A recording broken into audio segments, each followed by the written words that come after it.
Hello friends, welcome to Ashi creative kitchen. நம்ம வீட்டில் செய்யக்கூடிய வேலைகளை ஜாலியாகவும் இன்ட்ரெஸ்டிங்காகவும் செய்கிறதுக்கு சில கிச்சன் டிப்ஸ் தான் கொண்டு வந்திருக்கேன். அது என்னன்றதை ஒன்று ஒன்றா பார்த்துடலாம்.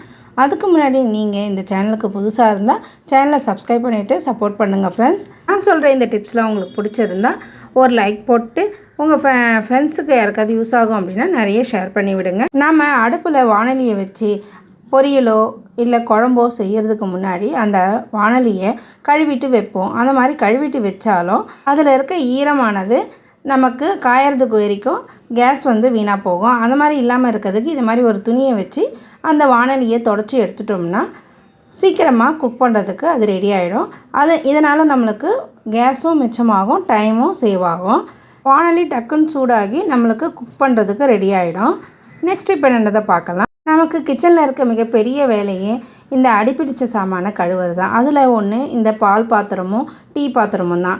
அந்த மாதிரி பால் அடியில் அடிப்பிடிக்காமல் இருக்கிறதுக்கு இந்த மாதிரி ஒரு 4-5 ஐஸ் க்யூப்பை நம்ம எந்த பாத்திரத்தில் பால் காய்ச்ச போகிறோமோ அந்த பாத்திரத்தில் போட்டு இந்த மாதிரி நல்லா ஃபுல்லாக ஸ்ப்ரெட் ஆகிற மாதிரி விட்டுக்கோங்க. அதுக்கப்புறமா நீங்கள் பாலை ஊற்றிட்டு காய்ச்சி பாருங்கள். அப்படி இல்லைன்னா இந்த பாத்திரத்தில் தண்ணி ஊற்றி அது நல்லா கொதி வந்த பிறகு நம்ம பாலை ஊற்றினோம்னா பால் பாத்திரத்தில் அடிப்பிடிக்காது.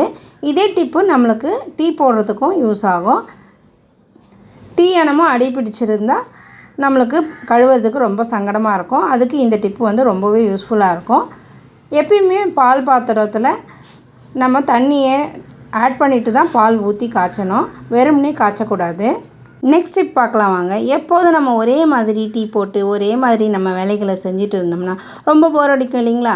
அந்த மாதிரி இருக்கிறதுக்கு நம்ம இந்த மாதிரி ஒரு வாட்டி டீ போட்டு பாருங்கள். ரொம்ப இன்ட்ரெஸ்டிங்காகவும் டேஸ்ட்டாகவும் இருந்துச்சு. அதனால தான் உங்கள் கூட ஷேர் பண்ணிக்கிறேன். நீங்களும் ஒரு முறை இந்த மாதிரி ட்ரை பண்ணி பாருங்கள். இந்த லீவில் நம்மளுக்கும் பசங்களுக்கும் பொழுது போகணும் இல்லைங்களா? அதுக்கு இந்த மாதிரி ட்ரை பண்ணுங்கள். அதுக்கு இந்த மாதிரி ஒரு சிரட்டையை எடுத்துக்கோங்க. இந்த சிரட்டையில் கொஞ்சமாக தண்ணி விட்டுக்கோங்க. இது சின்னதாக இருக்குது. இந்த சிரட்டை கொஞ்சம் நல்லா குழியாக இருக்க மாதிரி எடுத்துக்கோங்க. அதுலேயும் முக்கியமாக கவனிக்க வேண்டியது இந்த சிரட்டையில் அடிப்பகுதி 3 கண் வச்ச மாதிரி இருக்க பகுதியே எடுக்காதீங்க, கண் இல்லாத பகுதியாக எடுத்துக்கோங்க. இந்த சிரட்டையை நம்ம கேஸ் அடுப்பு மேலே நிறுத்தி வைக்க முடியல அப்படின்னா இந்த மாதிரி கிரில்டு சிக்கன் பண்ணுற கம்பி இருக்கும் இல்லைங்களா, அதை வச்சுட்டு அது மேலே இந்த சிரட்டையை வச்சு தண்ணி ஊற்றி டீ தூள் போட்டுங்க. அது லைட்டாக கொதிக்க வருது பாருங்கள். இந்த மாதிரி கொதி வந்த பிறகு நீங்கள் பாலை ஊற்றிட்டு அது கொஞ்சம் நேரம் கொதிக்கிட்டோம். உங்கள்கிட்ட நான் கொதிக்கிற இது வேணாலும் காமிக்கல, ஏன்னா இந்த சின்னதாக இருக்குது இல்லைங்களா இந்த சிரட்டை, அதில் கொஞ்சமாக லைட்டாக வீரலில் ஒழுக ஆரம்பிச்சிது. அதனால் டக்குன்னு கொதி வந்த உடனேவே நான் அதை எடுத்து வடிகட்டிட்டேன். ஆனால் ரொம்பவே டேஸ்ட்டாகவே இருந்துச்சு. இது மாதிரி சிரட்டையில் குடிக்கிறது ஒரு இன்ட்ரெஸ்டிங்காகவும் டேஸ்ட்டும் டிஃப்ரெண்ட்டாகவே இருந்துச்சு. நீங்களும் இந்த மாதிரி முயற்சி பண்ணி பாருங்கள். இந்த பாலுக்கு பதிலாக நம்ம தேங்காய் பால் கூட யூஸ் பண்ணிக்கலாம். ரொம்பவே டேஸ்ட்டாகவே இருக்கும். நம்ம ரொம்ப டென்ஷனாக இருக்கும்போது டீ குடித்தா கொஞ்சம் டென்ஷன் குறையும்னு சொல்லுவாங்க. அதுலேயும் நம்ம இந்த மாதிரி வித்தியாசமாக செஞ்சு குடிக்கும்போது நம்மளுக்கு ஒரு புத்துணர்ச்சியே வரும். டீ ரெடி ஆகிடுச்சு, நான் குடிக்க போகிறேன். நீங்களும் இதே மாதிரி செஞ்சு பார்த்து எப்படி இருந்துச்சுன்னு சொல்லுங்கள் கமெண்ட்டில். சில சமயம் நம்ம தேங்காய் உடைக்கும் போது ரொம்ப முத்தின தேங்காவாக இருந்தால் அது நம்மளால் கீறி எடுக்க முடியாது. அதுக்கு நம்ம இந்த மாதிரி அடுப்பு மேலே டைரெக்டாக வைக்காமல் இந்த மாதிரி இரும்பு கம்பி ஏதாவது வச்சு அது மேலே வச்சுட்டு சிறுந்தியில் ஒரு 3 நிமிஷம் அப்படி செய்யும்போது அதை அப்படியே எடுத்து வைக்காமல் மசாலா தடவி எடுத்து வச்சிட்டோம்னா நம்ம எப்போ வேணாலும் ஸ்நாக்ஸ் மாதிரி கூட பசங்களுக்கு மீனை வறுத்து கொடுக்கலாம். அந்த மாதிரி வறுத்து கொடுக்கும்போது இந்த மாதிரி நீங்கள் மசாலா போட்டு பாருங்கள். ரொம்ப டேஸ்ட்டாகவும் இருக்கும். மசாலா நல்லா ஊறிக்கிட்டு டிஃப்ரெண்ட்டான டேஸ்ட்டில் இருக்கும் இந்த ஃபிஷ் ஃப்ரையே. இது கூட ஒரே ஒரு சின்ன வெங்காயம் எதனா இருந்தால் அதையும் போட்டு இடிச்சிக்கலாம். எங்கிட்ட சின்ன வெங்காயம் இல்லை, அதனால் போடலை. நீங்கள் ஒரு 4 பல் பூண்டு நல்லா இடிச்சிக்கிட்டு ஒரு 3 டீஸ்பூன் மிளகாத்தூள், மஞ்சத்தூள் ஒரு அரை டீஸ்பூன், உப்பு தேவையான அளவு, ஒரு தக்காளி 1 டீஸ்பூன் அளவு எண்ணெய் ஊற்றிக்கோங்க.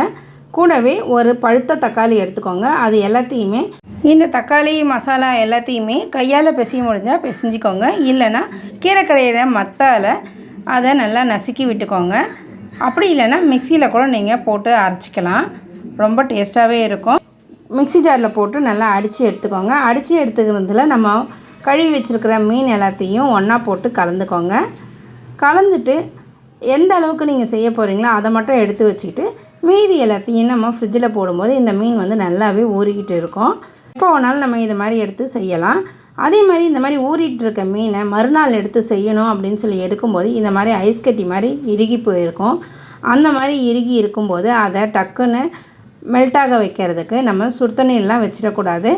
அப்படியே ரூம் டெம்பரேச்சரில் இருக்கட்டும்னு சொல்லிட்டு விட்டுடணும். அப்படி இல்லைன்னா நம்ம அரிசி கழுவுற தண்ணி இருந்தால் அதை ஒரு கிண்ணத்தில் எடுத்து வச்சுட்டு அதில் இந்த கிண்ணத்தை எடுத்து வச்சிட்டிங்கன்னா சீக்கிரமாகவே மெல்ட்டாகி வந்துடும். இதுக்காக நம்ம சுடு தண்ணிலாம் எதுவுமே ஊற்றக்கூடாது.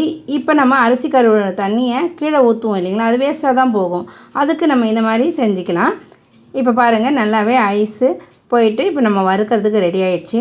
அது மட்டும் இல்லாமல் இந்த அரிசி கழுவுன தண்ணியை நம்ம வேஸ்ட்டாக கீழே ஊற்றாமல் இந்த மாதிரி காய்கறி அலசறதுக்கு, வெங்காயம் அரியறதுக்கு முன்னாடி இந்த மாதிரி போட்டு வச்சிட்டோம்னா தோல் உரிக்கிறதுக்கு ஈஸியாகவே இருக்கும். இந்த மாதிரி செய்யறதுனால நம்மளுக்கு டைமும் சேவ், வாட்டரும் சேவ் ஆகும். நெக்ஸ்ட் டிப் என்னன்னு தான் பார்க்கலாம். நம்ம இந்த மாதிரி பவுடர்லாம் வாங்கிட்டு வந்தோம்னா துணி பவுட்ரு, அதை கட் பண்ணி அப்படியே எடுத்து வைக்காமல் ஒரு டப்பாவில் கொட்டி வச்சிட்டோம்னா நம்மளுக்கு இடமும் அடைக்காது. இந்த பவுடரை எடுத்து யூஸ் பண்ணுறதுக்கும் ரொம்பவே வசதியாகவே இருக்கும். அது மட்டும் இல்லாமல் இந்த மாதிரி இந்த துணி பவுடரை பாக்ஸில் கொட்டி வச்சிட்ட பிறகு அந்த கவரை வீணாக தூக்கி போட்டுறாதீங்க. நம்ம அதை ஒரு யூஸ்ஃபுல்லான விஷயத்துக்கு பயன்படுத்த போகிறோம். இந்த மாதிரி கொட்டி முடிச்சிட்ட பிறகு இந்த கவரை நீங்கள் ஒரு பூஜை சாமான் தேய்க்கிறதுக்கோ இல்லை உங்களுடைய பாத்திரங்களை தேய்க்கிறதுக்கோ கூட ஒரு ஸ்க்ரப்பர் மாதிரி யூஸ் பண்ணலாம். அப்படிலாம் நம்ம இப்போ யூஸ் பண்ண போகிறதில்ல. இப்போ இதை வந்து நம்ம 4ஆக கட் பண்ணி எடுத்துக்கலாம். இப்போ பாருங்கள் எவ்வளோ கீழே கொட்டி இருக்குதுன்னு.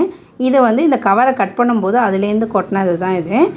அதனால தான் இதில் எவ்வளோ பவுட்ரு இருக்குது பாருங்கள். இப்போ இந்த கவரை என்ன பண்ண போகிறோம்னா நம்ம துணி துவைக்கக்கூடிய வாஷிங் மிஷினில் துணிங்களுக்கு நடுவில் தான் நம்ம போட்டு வைக்க போகிறோம். இது வந்து நல்ல ஒரு ஸ்க்ரப்பராக யூஸ் ஆகும். நம்ம சாதா துணிங்களாக இருந்தாலும் அதை வந்து ப்ரஷ் பண்ண மாட்டோம் மிஷினில் போடுறதுனால. அப்படி இருக்கிற துணிங்களுக்கு நடுவில் இந்த மாதிரி நம்ம போட்டு வைக்கிறதுனால அது ஒரு நல்ல ஒரு ஸ்க்ரப்பராக மாறியே இருக்கும். பாருங்கள் எவ்வளோ பிசுபிசுன்னு இருக்குதுன்னு சொல்லிட்டு, அந்த அளவுக்கு அதில் சோப்பு தூள் இருக்குது. இனிமேல் இந்த மாதிரி கவரு கீழே தூக்கி போடாமல் இந்த மாதிரி ஒரு நல்ல விதமாக யூஸ் பண்ணிக்கலாம் நம்ம. இதே மாதிரி நம்ம லிக்விட் வாங்கிட்டு வந்தாலும் அந்த லிக்விடையும் அப்படியே தான் தூக்கி போடுவோம். அதுக்கு பதிலாக அந்த கவரில் இருக்கிற மீதி இருக்கிற அந்த லிக்விடை இந்த மாதிரி ஒரு பாட்டிலில் தண்ணி ஊற்றி நல்லா குலுக்கிட்டு இந்த மாதிரி ஒரு பாட்டிலில் ஊற்றி வச்சுக்கோங்க. இது எதுக்கு நம்ம யூஸ் பண்ண போகிறோம் அப்படின்னா, இந்த லிக்விடை ஊற்றி வச்ச இந்த பாட்டிலை நம்ம பாத்ரூமில் தான் வைக்க போகிறோம். இந்த மாதிரி எதுக்கு இது யூஸ் ஆகும் பாத்ரூமில் அப்படின்னா, நம்ம எப்பயாவது நம்மளுடைய இன்னர்ஸ் ஆகட்டும், குழந்தைங்கக்கிட்டேயே கூட இந்த மாதிரி வெய்ய நாளில் இன்னர்ஸை துவைச்சிட்டு எடுத்துகிட்டு வந்து காய போட சொல்லணும். அந்த மாதிரி செய்ய சொல்கிறதுனால குழந்தைங்களுக்கு வேலையில் ஒரு இன்ட்ரெஸ்ட் வரும். அது மட்டும் இல்லாமல் அதனால் என்ன பலன் அப்படின்றதையும் பயன்ன்றதையும் அவங்களுக்கு அது புரியும். இந்த யூஸ்ஃபுல்லான டிப்ஸை வந்து நாம் தான் வந்து நம்ம குழந்தைங்களுக்கு பழக்கப்படுத்தணும். அது மட்டும் இல்லாமல் இதை ஒரு ஹேண்ட் வாஷாக கூட நம்ம யூஸ் பண்ணிக்கலாம். இந்த டிப்பை ஃபாலோ பண்ணி பாருங்கள். வாங்க நெக்ஸ்ட் டிப் பார்த்துடலாம். நம்ம தவா மேலே மூடக்கூடிய இந்த மூடியில் அந்த பிசுக்கு எல்லாமே ஒட்டிக்கிட்டு இருக்குது. நம்ம சாதாரணமாக கழுவி வச்சுடுவோம், ஒன்றும் அழுக்கு இல்லை அப்படின்னு சொல்லிட்டு. அதுக்கு இந்த மாதிரி இந்த லிக்விடை போட்டு கூட நம்ம யூஸ் பண்ணலாம். அப்படி இல்லைன்னா நம்ம வேஸ்ட்டாக தூக்கி போடக்கூடிய டீ தூளை இந்த மாதிரி நம்ம தேய்ச்சி கொடுக்கும்போது அது மேலே இருக்கிற அந்த பிசுக்கும் போயிடுது. தவா மூடியும் நல்லா பளிச்சுன்னு இருக்குது. நீங்களும் இந்த டிப் எல்லாத்தையும் ஃபாலோ பண்ணி பார்த்துட்டு எப்படி இருந்துச்சுன்னு சொல்லி கமெண்ட்டில் சொல்லுங்கள். இன்றைக்கி நான் சொன்ன எல்லா டிப்ஸுமே வேஸ்ட்டாக தூக்கி போடக்கூடிய பொருளை வச்சு தான் சொல்லியிருக்கிறேன். நான் சொன்ன இந்த சின்ன சின்ன டிப்ஸ் எல்லாமே உங்களுக்கு ரொம்ப பிடிச்சிருக்கும்னு நினைக்கிறேன். பிடிச்சிருந்தா ஒரு லைக் போட்டு பாருங்கள். ரொம்ப பிடிச்சிருந்தா உங்கள் ஃப்ரெண்ட்ஸ் அண்ட் ஃபேமிலி எல்லாேருக்கும் ஷேர் பண்ணி விடுங்க. மறக்காமல் சேனலையும் சப்ஸ்கிரைப் பண்ணிக்கோங்க. பாருங்கள், வாஷ் பண்ணிவிட்டு காமிக்கிறேன். எப்படி இருக்குதுன்றதை நீங்களே கண்கூடாக பார்க்கலாம். இந்த மூடியில் விளிம்பில் இருக்கிற கரைகளும் போயிடுச்சின்னு நீங்களே பாருங்கள். நெக்ஸ்ட் டிப் பார்க்கலாம் வாங்க. இந்த வெய்ய நாளில் என்ன தான் ஃபேனும் ஏசியும் இருந்தாலும் நம்மளுக்கு காற்றே உரைக்காத மாதிரி இருக்கும். அந்த மாதிரி இருக்கிற சமயத்தில் இது போல் லிக்விடு கவரு இல்லைனா இந்த மாதிரி சாக்கோஸ் கவரு, இது மாதிரி பெரிய பெரிய கவருங்க இருந்தால் அதை தூக்கி போட்டுறாதீங்க. அந்த மாதிரி கவரில் தண்ணி நிரப்பி ஃப்ரீசரில் வச்சுடுங்க. எப்போதும் ஏசி ஓடிக்கிட்டே இருக்கிறதுனால நம்மளுக்கு கரண்ட்டு பில்லும் தான் அதிகமாக வரும். அதுக்கு நம்ம இந்த டிப்ஸை வந்து ஃபாலோ பண்ணி பாருங்கள். ரொம்பவே யூஸ்ஃபுல்லாக இருக்கும்.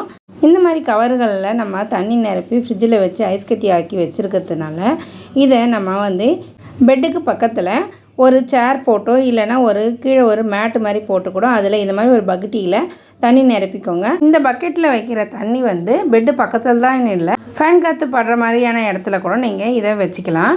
இப்போ இதில் வந்து நம்ம ஐஸ் கட்டி ஆக்கி வச்சுருக்கிற அந்த சாக்கோஸ் கவரையும் ரின் கவரையும் ஏதாவது ஒன்றுத்த இந்த தண்ணியில் போட்டுக்கோங்க.